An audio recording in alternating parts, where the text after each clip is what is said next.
Hi అండి, చాలా రోజుల తర్వాత మరొక లాంగ్ వీడియోతో మీ ముందుకు వచ్చాను. మేమైతే మా పాప అక్షరాభ్యాసం కోసం శృంగేరి శారదా పీఠానికి బయలుదేరాము. మా అత్తయ్య గారు, మావయ్య గారు, చెల్లితో కలిసి వెళ్తున్నాను అనమాట. రాజమండ్రి నుంచి చెన్నై నుంచి మంగళూరు 2 ట్రైన్లు మారాము. మేమైతే ముందుగా ఉడిపి దర్శనం చేసుకోవాలనుకున్నాము. మంగళూరులో దిగి అక్కడి నుంచి బస్లో 1 అవర్ జర్నీ ఉడిపి చేరుకున్నాము. ఉడిపిలో శ్రీనివాస రెసిడెన్సీ ఇక్కడ మేము రూమ్ బుక్ చేసుకున్నాం అనమాట. ఇక్కడైతే రీజనబుల్ ప్రైస్కి టెంపుల్కి పక్కనే చాలా బాగా దొరికిందండి. 2 డేస్ జర్నీ తర్వాత రెస్ట్ తీసుకోవడానికి, ఇంకా జర్నీ లేకుండా దర్శనం అవ్వడానికి బాగా సెట్ అయిందని చెప్పొచ్చు. మేమైతే ఫ్రెష్ అయ్యి ఈవినింగ్ ఉడిపి టెంపుల్కి అయితే వచ్చాము. ఇది ఉడిపి టెంపుల్ బయట నుంచి వ్యూ అనమాట. లోపలికి వెళ్తున్నాము. మీరు ఎప్పుడైనా ఉడిపి టెంపుల్ గురించి విన్నారా? ఒకవేళ వినకపోతే స్థల పురాణం గురించి చెప్తాను. రుక్మిణీదేవి శ్రీకృష్ణుడితో కృష్ణుని లీలలు ఎంతో ముద్దుగా ఉంటాయని, మీ బాలకృష్ణమూర్తి కావాలని కృష్ణుని అడిగింది. అప్పుడు కృష్ణుడు విశ్వకర్మని పిలిపించి మూర్తిని తయారు చేయించి రుక్మిణీదేవికి ఇచ్చారు. ఆ మూర్తే ఒకానొకప్పుడు విదేశీయులు చందనపు ముద్దలో పెట్టి తీసుకెళ్ళిపోతున్నారు. బ్రహ్మాండమైన వర్షం వచ్చి ఓడ మునిగిపోతున్నది. ఒడ్డున మధ్వాచార్యుల వారు నడిచి వెళ్తున్నారు. విదేశీయులు వారిని రక్షించమని అడుగుగా మధ్వాచార్యుల వారు ఉత్తరీయాన్ని ఊపి తుఫానుని ఆపారు. అప్పుడు విదేశీయులు ఒడ్డుకు వచ్చి నమస్కరించి, ఈ ఓడలో ఎన్నో రత్నాలు, వజ్రాలు ఉన్నాయి, మీకు అవసరమైన వాటిని తీసుకోమని కోరారు. వాటిలో చందనపు ముద్దలను చూడగానే మధ్వాచార్యుల వారు గ్రహించి కృష్ణుడు ఉన్నారని, దానికి పుష్కరిణిలో స్నానం చేయించి ఈ ఉడిపి క్షేత్రంలో ప్రతిష్ఠించారు. అంత గొప్ప మూర్తి ఇక్కడ ఉన్న కృష్ణుని విగ్రహం అన్నమాట.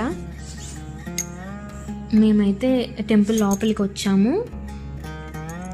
ఇది పుష్కరిణి వైపు వెళ్తున్నాం అన్నమాట. ఇప్పుడు పుష్కరిణి అయితే చాలా బాగుందండి. ఇక్కడ మేము చాలాసేపు ఉన్నామన్నమాట. అంత ప్రశాంతంగా అనిపిస్తుంది. వేద మంత్రాలు వినిపిస్తూ ఉన్నాయి ఆ ఒడ్డున. బయట ఎవ్వరికి అలో చేయలేదు. బహుశా పర్వదినాల రోజున ఇది చేస్తారేమో. ఇక్కడి నుంచి మేము దర్శనానికి అయితే బయలుదేరాము. టెంపుల్ లోపలికి అయితే వచ్చేసామండి. దర్శనం చాలా చక్కగా కంప్లీట్ అయింది.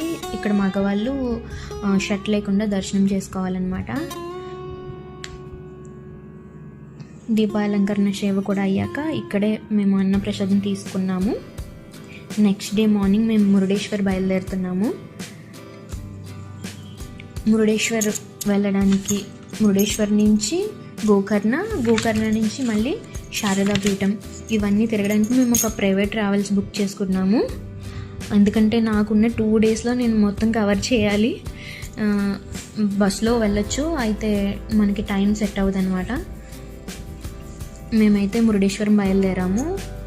ఉడిపిలో టెంపుల్కి ఎదురుగానే మేమున్న హోటల్కి ఎదురుగా ఒక రెస్టారెంట్ ఉంది. మేమైతే టిఫిన్ చేయడానికి అక్కడికి వెళ్ళాము. ఇక్కడ నాకు చాలా ఇంట్రెస్టింగ్గా అనిపించి వీడియో తీసాను అనమాట. ఇక్కడ చూసారా, వివిధ దేశాల నుంచి సేకరించిన స్టాంప్స్, అన్ని కాయిన్స్ పెట్టారనమాట. ఈ స్టాంప్స్ మీద ప్రముఖ వ్యక్తులు, చారిత్రాత్మక సంఘటనలు, ప్రకృతి అందాలు చాలా అందంగా చూపించారు. ఈ కలెక్షన్ వల్ల జ్ఞానం పెరుగుతుంది, కొత్త దేశాల గురించి కూడా తెలుసుకోవచ్చు. అలాగే ప్రతి కాయిన్ మీద ఆ దేశం పేరు, దానికి సంబంధించిన సంవత్సరం, ప్రత్యేక గుర్తులు ఉన్నాయి. వీటి వల్ల మనకి హిస్టరీ మీద ఆసక్తి పెరుగుతుంది. కరెన్సీలో మార్పులు కూడా తెలుసుకోవచ్చు. ఈయన కృష్ణమూర్తి ఆచార్య కలెక్ట్ చేసిన వారి పేరు. వాటితో పాటు పాత టెలిఫోన్లు, ఇత్తడి, మట్టి, రాగి సామాన్లు, ఇవన్నీ ఎంతో చక్కగా భద్రపరిచారనమాట. ఇది చూడడానికి చాలా బాగా అనిపించి నేను రికార్డ్ చేశాను. ఫుడ్ విషయానికి వస్తే నిజానికి ఇక్కడికంటే మన ఫుడ్డే చాలా మెరుగ్గా ఉంటుందని చెప్పచ్చు. మేము టిఫిన్ అయితే చేసాము, నాకంతగా ఏం నచ్చలేదు. ఆ నైట్ లంచ్ కూడా డిన్నర్ కూడా ఇక్కడే చేసాము. మన మీల్స్తో పోలిస్తే ఇక్కడికి చాలా డిఫరెన్స్ ఉందన్నమాట. మేము ఇక్కడి నుంచి ఇంకా మురుడేశ్వర్ అయితే స్టార్ట్ అయ్యాము.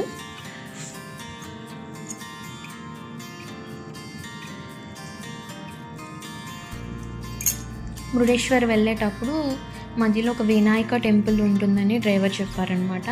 వినాయక టెంపుల్ దర్శనం చేసుకొని అప్పుడు వెళ్దామని అనుకున్నాము.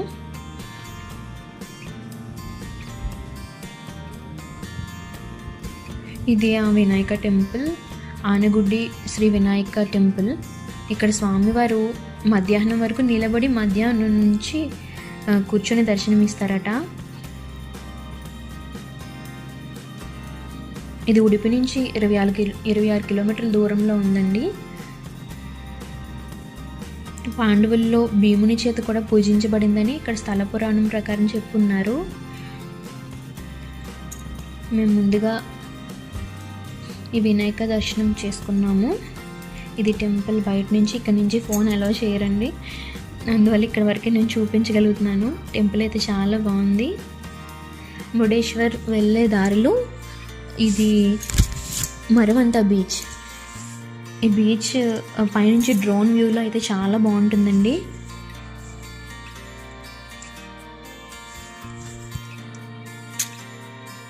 కరెక్ట్గా మేము వెళ్ళేసరికి మధ్యాహ్నం 12 అలా అయింది. మంచి ఎండ, ఎక్కువసేపు ఆగలేదు, కొంతసేపు ఆగి చూసి వెనక్కి వచ్చేసామన్నమాట.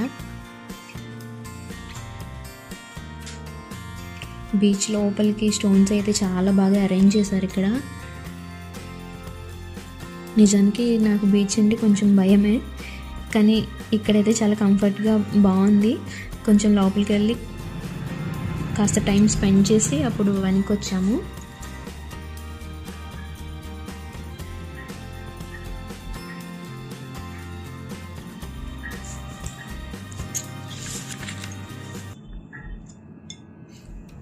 ఫైనల్గా మురుడేశ్వర్ టెంపుల్కి అయితే వచ్చాము.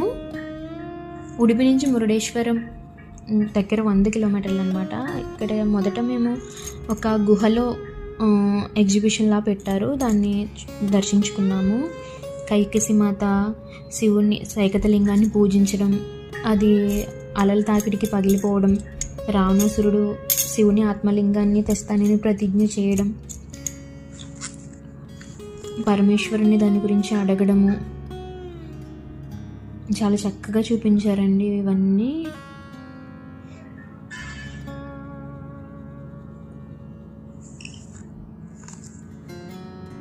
ఇది కళ్యాణం ఫొటోస్.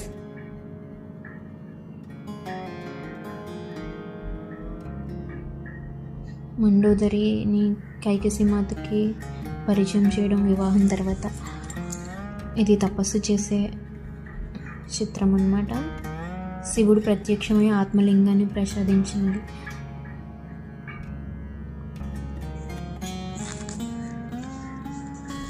వినాయకుడికి ఈ విషయం నారద మహర్షి వారు చెప్పడం, వినాయకుడు బాల ఆవుల కాపరి వేషంలో వచ్చి మభ్యపెట్టి ఆత్మలింగాన్ని తీసుకోవడం,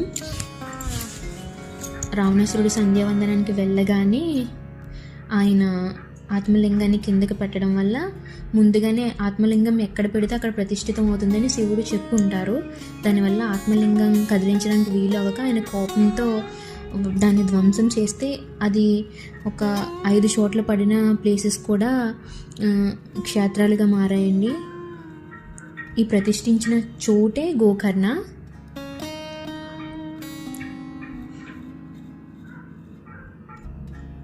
దాని నుంచి ఒక భాగం వేరుపడింది, అది మురుడేశ్వర్ టెంపుల్ అండి. ఇక్కడ గోపురం వచ్చి చాలా హైట్ ఉంది, లిఫ్ట్ కూడా ఉంది. ప్రపంచంలో లిఫ్ట్ ఉన్న గోపురం ఇది గోపురం పైనుంచి వ్యూ అన్నమాట. మేము మురుడేశ్వరం చేరుకునేసరికి మధ్యాహ్నం 2 అలా అయింది. మంచి ఎండ కాబట్టి మేము బీచ్లోనికి దిగలేదు. ఇక్కడ బీచ్ వ్యూ అయితే చాలా బాగుందండి. అక్కడి నుంచి మేము గోకర్ణ చేరుకున్నాము. గోకర్ణ మురుడేశ్వరం నుంచి 77 కిలోమీటర్లు.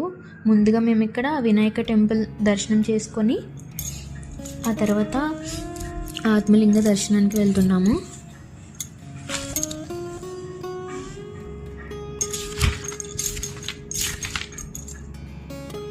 ఇక్కడ ఆత్మలింగాన్ని మనం ముట్టుకునే అవకాశం కూడా ఉంటుందండి. ముందుగా బయట అభిషేకం చేయించుకొని ఆ తర్వాత అభిషేక జలం తీసుకొని మనం గర్భగుడిలోకి వెళ్తామన్నమాట. అభిషేక జలాన్ని స్వామివారి పైన వేసిన తర్వాత అప్పుడు మనల్ని ముట్టుకొని ఇస్తారనమాట. నెక్స్ట్ డే మార్నింగ్ మేము శృంగేరి శారదాపీఠం చేరుకున్నాము.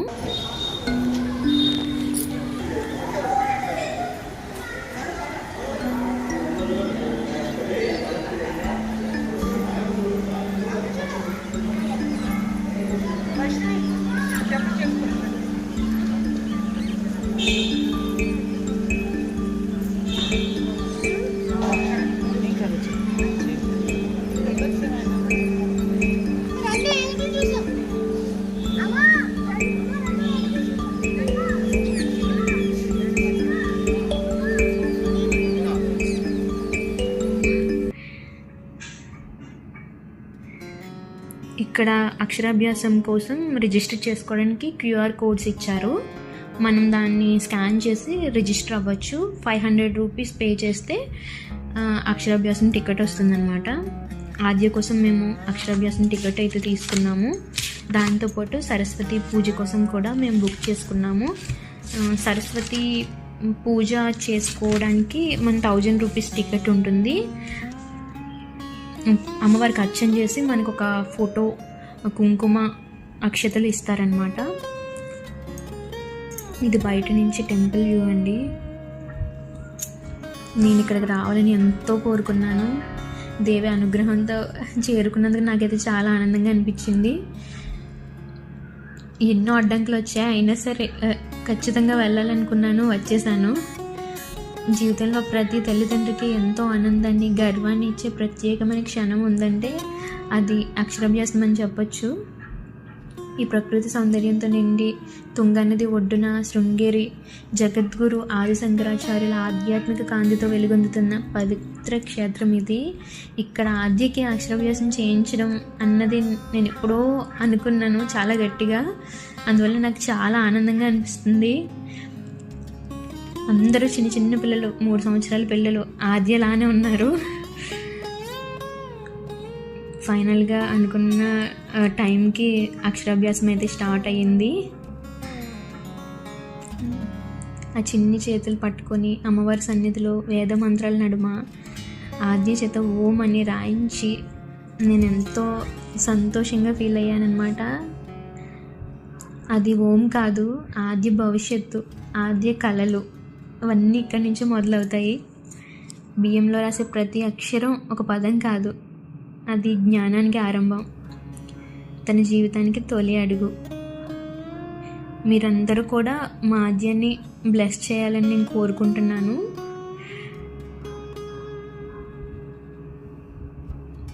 తను మొదట చక్కగా రాసింది, తర్వాత చాక్ పీస్ కావాలని పేచి పెట్టి ఇంకా ఏడుస్తూ ఉందన్నమాట. ఇంకా టైం అయిపోతుంది, అందరితో పాటు చేయాలి కాబట్టి అలా ఊరుకోపించి కంప్లీట్ అయితే చేసేసాము. ఫైనల్గా అయిపోయింది.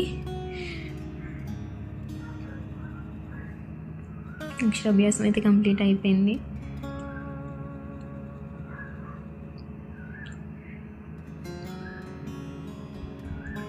ఇక్కడ టెంపుల్స్ పక్కనే ఉన్న టెంపుల్స్ ఆది శంకరాచార్య టెంపుల్ అండి ఇది. దాని పక్కన ఉన్నది తోరణ గణపతి టెంపుల్.